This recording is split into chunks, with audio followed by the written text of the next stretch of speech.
At 06:15 on July 30th, 1943, Staff Sergeant Michael Arith crawled into the tail position of B-17 Tandleo at RAF Kimballton, watching a grey English dawn that would carry him 500 miles into Germany. 24 years old, 12 combat missions, 3 confirmed kills. The Luftwaffe had positioned over 300 fighters along the route to Kassel. Aruth settled onto the bicycle seat that served as his workstation. The tail gunner position measured 4 feet wide and 5 feet long. 2 Browning 50 caliber machine guns pointed backward through a plexiglass window. At 25,000 feet, the temperature outside would drop to minus 60 degrees Fahrenheit. His electrically heated suit was the only thing between survival and death by hypothermia. The 8th Air Force called it the loneliest job in the war. The tail gunner worked alone, separated from the rest of the crew by 40 feet of aluminum fuselage. No one to talk to, no one to help if something went wrong. Just a man, 2 guns, and whatever the Luftwaffe sent his way. The statistics told the story. In the summer of 1943, the average B-17 crew survived 11 missions before being shot down, killed, or captured. Tail gunners died faster than anyone except ball turret gunners. German fighter pilots preferred attacking from the rear. The tail position absorbed the first bullets. By July, the 379th Bombardment Group had already lost 9 aircraft in just 2 months of operations. 90 men gone. The problem was geometry. German pilots understood that approaching from behind gave them the longest possible firing window. A Messerschmitt Bf 109, closing at 350 miles per hour from the 6 o'clock position, had nearly 10 seconds to aim and fire before passing the bomber. The tail gunner had those same 10 seconds to hit a target moving at combined speeds, approaching 600 miles per hour. Most tail gunners never got the chance. The Focke-Wulf 190 carried 2 20mm cannons and 2 13mm machine guns. A single burst could shred the plexiglass bubble, kill the gunner, and disable the tail controls. Bombers without tail protection became easy targets. The fighters would circle back, line up, and finish the job. The standard Army Air Force gunnery training taught gunners to wait, conserve ammunition, fire only at ranges under 300 yards. The theory made sense in a classroom. In combat, 300 yards meant the enemy was already shooting. By the time a tail gunner opened fire, he might already be dead. Aruth had watched it happen. On his 6th mission, a B-17 flying off Tandeleo's right wing took a direct hit to the tail section. The gunner never fired a shot. The fighter came in fast, guns blazing, and the first rounds punched through the plexiglass before the American could react. The bomber fell out of formation, trailing smoke. 8 parachutes emerged. The tail gunner was not among them. The official doctrine demanded patience. Aruth questioned everything about it. The fighters attacked from maximum range because they knew American gunners would hold fire. The Luftwaffe pilots had learned the patterns. They exploited the training manual like a road map. If you want to see how Aruth challenged the doctrine that was getting tail gunners killed, please hit that like button. It helps us bring more forgotten stories to light.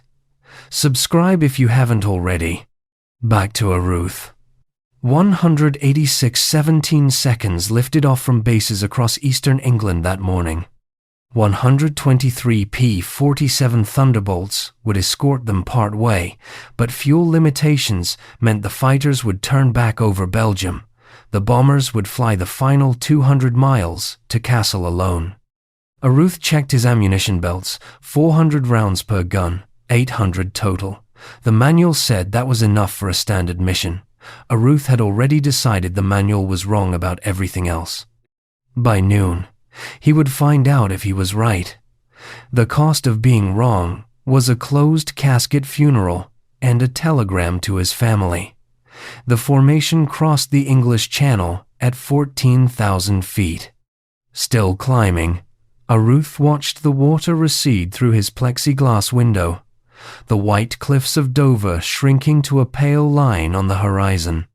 Ahead lay occupied France, then Belgium, then the heart of Nazi Germany. The P-47 escorts held position around the bomber stream. Their presence meant safety, but Aruth knew the arithmetic.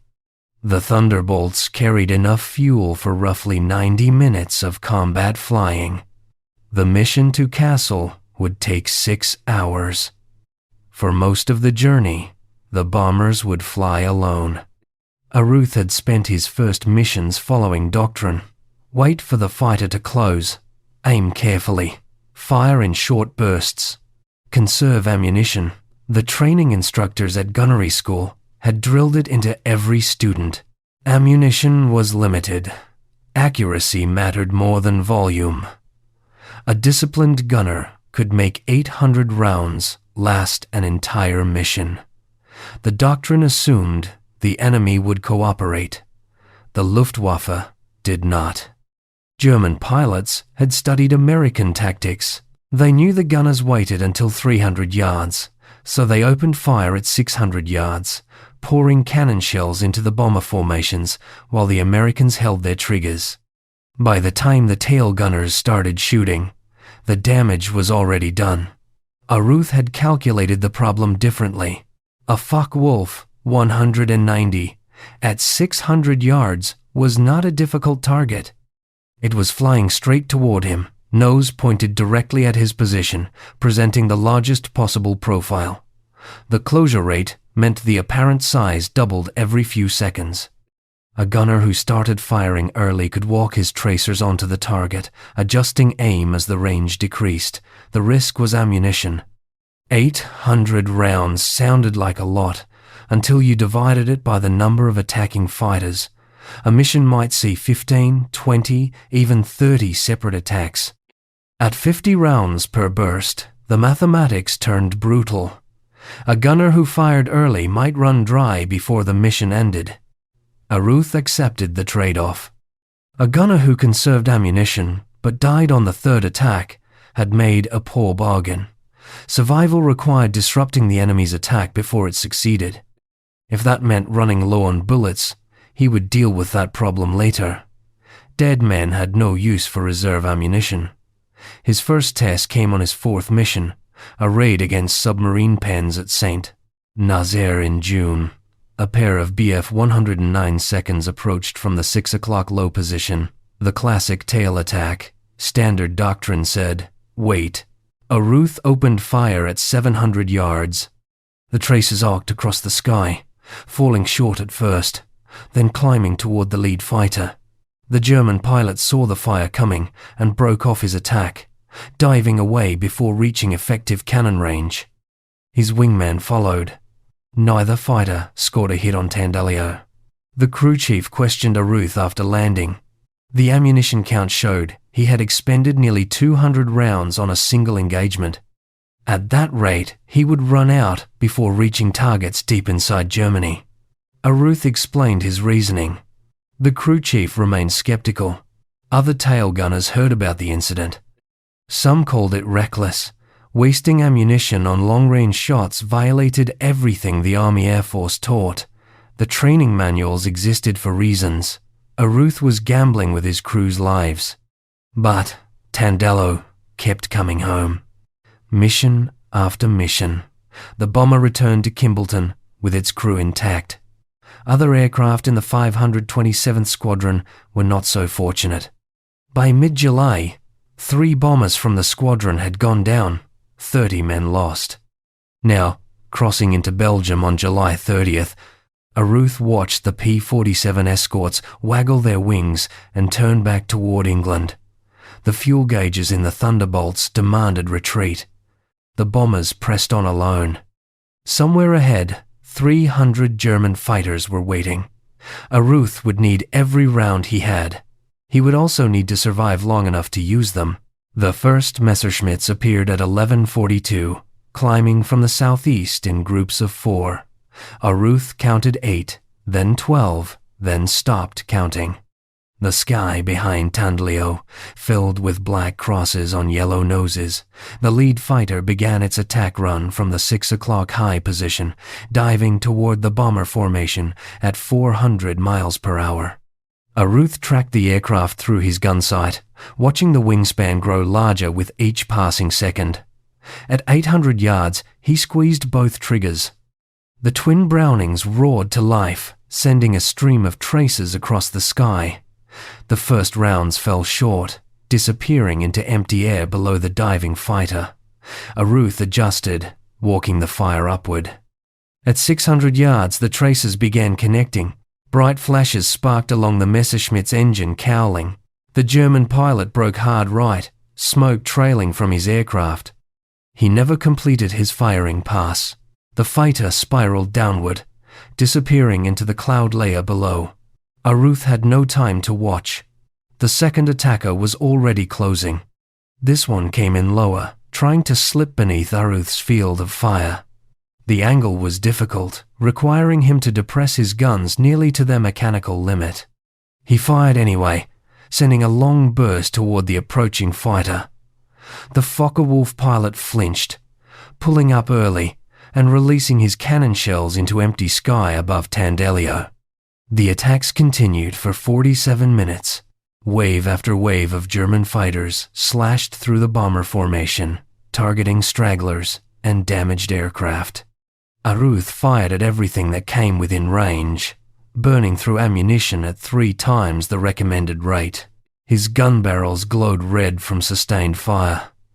At 12:29, a Bf-109 approached from directly astern, flying straight and level. The pilot had either extraordinary courage or poor judgment. Aruth centered the fighter in his gun sight and held the triggers down. The Brownings hammered for 6 continuous seconds, pouring over 100 rounds into the approaching aircraft. The Messerschmitt disintegrated. The engine separated from the fuselage. The wings folded backward.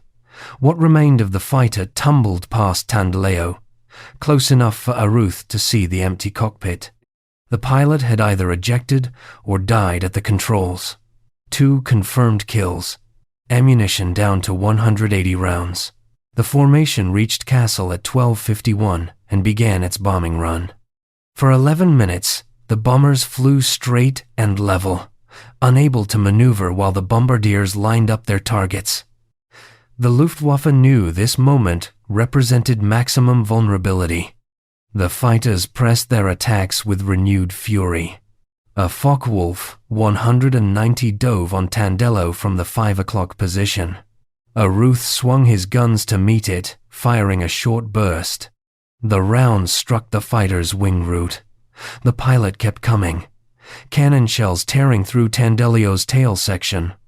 Aruth felt the impacts before he felt the pain. 20-millimeter fragments ripped through the plexiglass, shredding his flight suit and burying themselves in his left arm and shoulder. His left gun jammed. Hydraulic fluid sprayed across the compartment. He kept firing with the right gun, one-handed, bleeding. He tracked the wounded Focke-Wulf as it pulled away. A final burst caught the fighter's tail assembly. The aircraft snap rolled and dove toward the ground. His 3rd kill of the mission. The intercom crackled with voices from the crew. Someone was asking about damage. Someone else reported flak ahead. Aruth tried to respond, but his throat had gone dry. Blood pooled on the floor of his compartment, freezing almost instantly in the sub-zero air. 400 rounds expended, 63 remaining, 3 German fighters destroyed. And the mission was only half over. Tandleo still had to fly 250 miles back to England through the same gauntlet of fighters that had nearly killed him on the way in. Aruth wrapped a scarf around his wounded arm and waited for the next attack. The return flight began at 13:04. Tandleo turned westward with 185 other bombers, leaving Kassel burning beneath a column of black smoke. Aruth remained at his position, scanning the sky through blood-smeared plexiglass. The Luftwaffe was not finished. German fighters regrouped over Belgium, positioning themselves along the bomber stream's route to the English Channel. Fresh aircraft replaced those lost or damaged in the morning attacks. The second gauntlet would be as dangerous as the first. Aruth's left arm had gone numb from the cold and the wounds. His jammed gun remained inoperable, the feed mechanism shattered by the same cannon shell that had injured him. He had one functioning weapon and 63 rounds of ammunition to cover 250 miles of hostile airspace. The mathematics demanded a different approach. At 63 rounds, he could afford perhaps 3 engagements of 20 rounds each. Every trigger pull had to count. The luxury of suppressive fire was gone. At 13:31, a pair of BF 109 seconds closed from the 7 o'clock position. Aruth waited until 500 yards, then fired a precise 12-round burst at the lead fighter. The tracers struck the engine cowling. The Messerschmitt rolled inverted and dove away, trailing glycol coolant. The wingman broke off without attacking. 51 rounds remaining. Tandlio crossed into France at 14:15. The fighter attacks diminished as the Luftwaffe reached the limit of their operational range. By 14:47, the bomber formation had outrun the last German interceptors. The English Channel appeared on the horizon 20 minutes later. The landing at Kimballton came at 15:52. Aruth could not climb out of his compartment without assistance.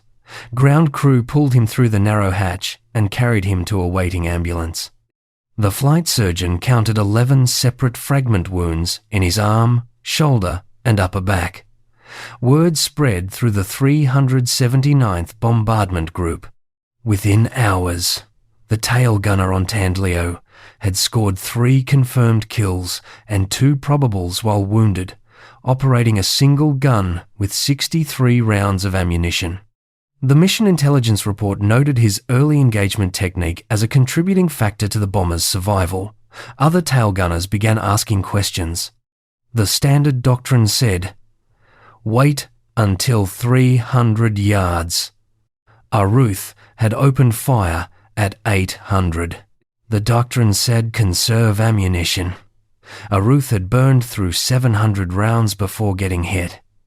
The doctrine produced dead gunners. Aruth was still alive. The 527th Squadron's gunnery officer reviewed the combat footage from Tandaleo's mission. The gun camera showed Aruth's tracers reaching out far beyond normal engagement range, disrupting attack runs before the German pilots could establish firing solutions. The early fire forced the enemy to maneuver, degrading their accuracy and reducing hits on the bomber. By mid-August, 3 other tail gunners in the squadron had adopted variations of Aruth's technique. Their survival rates improved. The bombers they protected returned with less damage. The correlation was difficult to ignore.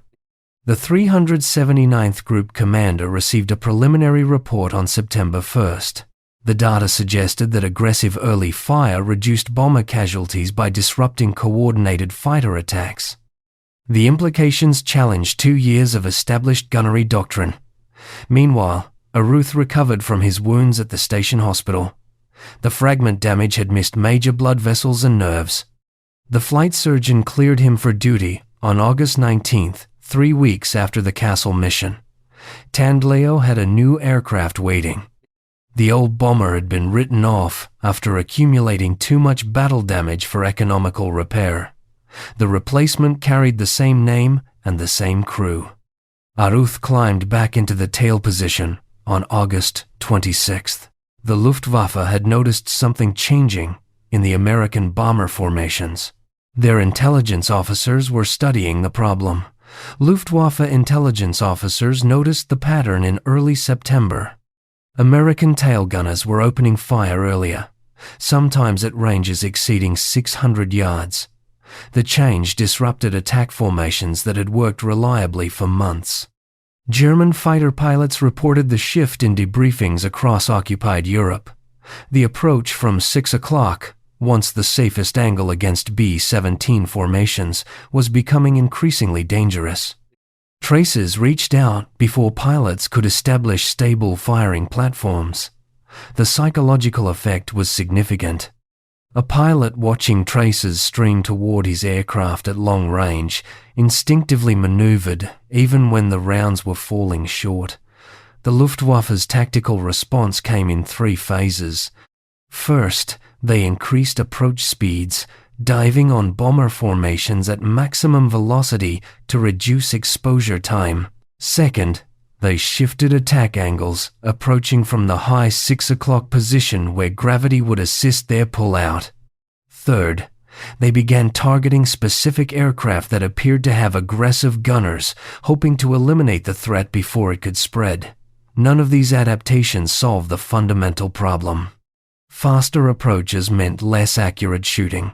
Steeper angles increased the difficulty of tracking targets through the dive. Targeting aggressive gunners required identifying them in advance, which was nearly impossible in the chaos of a running air battle.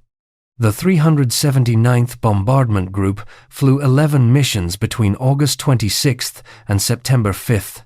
Aruth participated in 4 of them, adding 2 more confirmed kills to his record. Other tail gunners in the group claimed an additional 7. The Luftwaffe's loss ratio against the Triangle K bombers was climbing. German fighter commanders tried concentrating their attacks. Instead of spreading interceptors across the entire bomber stream, they massed against single groups, hoping to overwhelm defensive fire through sheer numbers. The tactic produced results on September 3rd when concentrated attacks against the 100th Bombardment Group destroyed 8 aircraft in 15 minutes. The 379th escaped that slaughter by flying in a different position within the combat box, but the lesson was clear. The Luftwaffe was adapting, searching for weaknesses in the new defensive approach. The air war over Europe had become a contest of tactical innovation, with each side studying the other's methods and developing countermeasures. Aruth understood the stakes. His technique worked because it surprised the enemy. Once the Germans developed effective responses, the advantage would disappear. Every mission was a test, every engagement a data point that both sides would analyze. The temporary edge that aggressive fire provided was eroding with each passing week. The mission scheduled for September 6th would target Stuttgart deep in southern Germany. The route would carry the bombers over 500 miles of enemy territory, the longest penetration the 8th Air Force had attempted that month. Intelligence predicted heavy fighter opposition from bases in France, Belgium, and Germany itself. Stuttgart manufactured ball bearings, components essential to every vehicle, aircraft, and weapon in the German arsenal. The strategic importance made it one of the most heavily defended targets in Europe. Flak batteries ringed the city. Fighter squadrons were positioned along every likely approach route. The briefing on September 5th laid out the challenge. The 379th would fly in the lead position of the combat wing, responsible for navigation and bomb, aiming for the formations following behind. Lead position meant absorbing the first fighter attacks.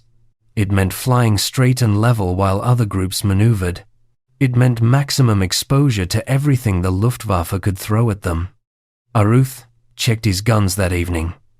Both Brownings were freshly serviced, the feed mechanism smooth, the barrels replaced after accumulating too many rounds. He loaded 1,200 rounds instead of the standard 800. The extra ammunition added weight, but weight seemed less important than firepower. Tomorrow would test everything he had learned. Tomorrow would determine whether his methods could survive the most dangerous mission of his career. The Stuttgart mission launched at 0540 on September 6th. 187 bombers climbed into an overcast English sky, forming up over the North Sea, before turning southeast toward occupied Europe.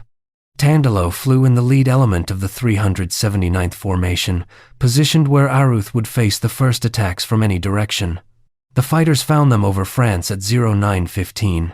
Messerschmitts and Focke-Wulfs rose from airfields across the region, climbing to intercept the bomber stream before it reached German airspace. The initial attacks came from the 11 o'clock position, head-on passes that tested the nose gunners rather than the tail. Aruth waited, watching contrails multiply behind the formation. The Luftwaffe was building strength, assembling fighters from multiple units into a concentrated force. By 0940, intelligence estimates counted over 100 interceptors tracking the bombers. The rear attacks began at 10:08. A staffel of 12 Bf 109 seconds positioned themselves 2,000 feet below the formation, then pulled up in a climbing attack from the 6 o'clock low. Aruth opened fire at 700 yards, sending traces into the lead element. 2 fighters broke off immediately. A third absorbed multiple hits and fell away smoking. The remaining 9 pressed their attack. Cannon shells ripped through the formation, striking bombers throughout the 379th Combat Box. The B-17 flying off Tandeliau's left wing took hits to its No. 3 engine. Another bomber in the low squadron began trailing fuel from ruptured tanks. Aruth kept firing, shifting from target to target as fighters flashed through his field of view. His ammunition counter dropped steadily. 600 rounds, 500, 400. The attacks showed no sign of diminishing. At 10:31, a Focke-Wulf 190 dove on Tandeliau from directly above and behind, using the sun to mask its approach. Aruth spotted the fighter too late. 20mm shells punched through the tail section before he could bring his guns to bear. The impacts threw him against the plexiglass. His left gun was destroyed, the receiver shattered by a direct hit. Fragments tore through his flight suit, opening wounds across his arms and scalp. Blood poured down his face, partially blinding him. He kept firing with the right gun. The Focke-Wulf pulled up and rolled away, trailing smoke from hits scored during its dive. Aruth wiped blood from his eyes and searched for the next attacker. Tandeliau was dying. The fighter's cannon fire had severed hydraulic lines, damaged the tail controls, and punctured fuel tanks in the wing roots. The pilots fought to maintain altitude, but the bomber was losing the battle against gravity and aerodynamics. The formation reached Stuttgart at 11:04. Tandeliau held position long enough to release its bombs over the target, then fell out of formation as the damage overwhelmed the crew's ability to compensate. 2 engines were running rough. The fuel situation was critical. The pilots made the decision over eastern France. Tandeliau could not reach England. The best option was a controlled ditching in the English Channel, where air rescue units might reach them before hypothermia set in. Aruth remained at his position as the bomber descended, watching for fighters that might pursue the crippled aircraft. None came. The Luftwaffe had other targets, healthier bombers still flying in formation. Tandeliau hit the channel at 15:12, impacting the grey water at 120 miles per hour. The fuselage broke apart on impact. Aruth was thrown forward, his head striking the gun mount. Darkness. When he regained consciousness, he was floating in a life raft. British rescue boats were approaching. All 10 crew members had survived the ditching. The bomber that had carried them through 17 missions lay at the bottom of the English Channel. The 379th Commander was already requesting Aruth's mission reports. The Distinguished Service Cross citation arrived on October 14, 1943. The second highest military decoration the United States Army could award recognized Aruth's actions during the Kassel and Stuttgart missions. The citation specifically mentioned his decision to continue firing while wounded, crediting his defensive fire with protecting the bomber during its most vulnerable moments. The 8th Air Force's gunnery staff had completed their analysis by late October. The data covered 14 bomber groups across 3 months of operations. The conclusions challenged assumptions that had governed American air combat since 1942. Tail gunners who engaged targets beyond 500 yards showed measurably higher survival rates than those who followed standard doctrine. The early fire disrupted enemy formations, forcing German pilots to maneuver defensively rather than establishing stable firing platforms. The ammunition cost was significant, but the trade-off favored the aggressive approach. Brigadier General Frederick Anderson, commander of 8th Bomber Command's operational planning, reviewed the findings personally. The implications extended beyond individual aircraft. If coordinated early fire from multiple bombers could disrupt mass fighter attacks, the entire defensive doctrine might require revision. The formal policy change came in November. New gunnery guidelines authorized tail gunners to engage targets at extended ranges when tactical conditions permitted. The bureaucratic language was cautious, but the meaning was clear. The approach that had kept Aruth alive was becoming official doctrine. Aruth never saw the policy take full effect. His head injuries from the Stuttgart ditching proved more serious than initial assessments indicated. After returning to flight status in late September, he completed 3 additional missions before medical officers grounded him permanently. Recurring headaches and vision problems made continued combat duty impossible. His final tally stood at 17 confirmed kills, with 4 additional probables awaiting verification. The number placed him among the highest-scoring bomber gunners in the 8th Air Force. Some records credited him with as many as 19 victories, though documentation inconsistencies made precise counts difficult. The Distinguished Flying Cross followed the Distinguished Service Cross. 2 air medals with oak leaf clusters recognized his cumulative combat achievements. The Purple Heart acknowledged his wounds. By the time his combat career ended, Aruth had accumulated more decorations than most pilots. The 379th Bombardment Group continued operations for another 18 months, flying through the winter of 1943, the invasion, summer of 1944, and the final campaigns of 1945. The tactics Aruth had pioneered spread throughout 8th Bomber Command. Tail gunners across the 8th Air Force adopted variations of early engagement doctrine. The statistical impact emerged gradually. Bomber loss rates declined through 1944, though multiple factors contributed. Longer-range fighter escorts reduced exposure to unprotected combat. Improved aircraft systems enhanced survivability.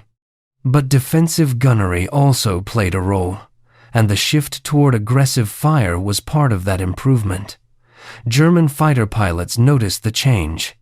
Interrogation reports from captured Luftwaffe aircrew mentioned the increased danger of tail attacks against American formations.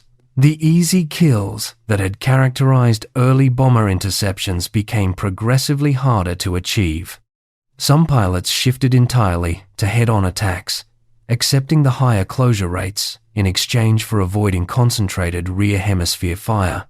Aruth shipped home to the United States in early 1944. The Army Air Forces assigned him to training duties, passing his combat experience to new gunners preparing for deployment overseas. He spent the remainder of the war teaching others the techniques that had kept him alive. The students who passed through his courses carried his methods into combat over Germany, over Japan, over every theater where American bombers faced enemy fighters. What he did after the war surprised everyone who knew him. Michael Aruth did not leave military service after the war ended. He transferred to the newly formed United States Air Force in 1947 and continued serving for another 15 years. The man who had survived the deadliest skies over Europe chose to remain in uniform until 1962, retiring at the rank of Master Sergeant. The decision puzzled some who knew his history. Aruth had accumulated enough combat experience for several lifetimes. He had been wounded twice, ditched in the English Channel, and faced death more times than official records could capture. Most veterans with similar experiences wanted nothing more than civilian life. Aruth saw it differently. The Air Force had given him purpose during the darkest years of the century. The skills he developed had saved lives, not just his own, but the crews who flew with him and the gunners who learned from his methods. Walking away felt like abandoning something important. His post-war years were quiet. He married, raised a family, and rarely spoke about his combat experiences. The medals stayed in a drawer. The memories stayed locked away. Like many veterans of his generation, Aruth believed that those who had not been there could never truly understand. Elmer Bendiner, Tandleo's navigator, took a different path. He became a journalist and author, eventually writing a memoir titled The Fall of Fortresses. The book described the crew's experiences in detail, preserving moments that might otherwise have been lost to history. Bendiner's account ensured that Tandleo and her crew would not be forgotten. The 379th Bombardment Group held reunions for decades after the war. Veterans gathered to remember friends who had not returned, to share stories that their families had never heard, to honor the young men they had once been.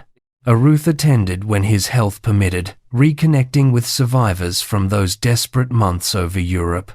The National Memorial Cemetery of Arizona received his remains on February 20th, 1990. He had died 5 days earlier in St. Augustine, Florida, at the age of 70. The headstone listed his rank, his service branch, and his war.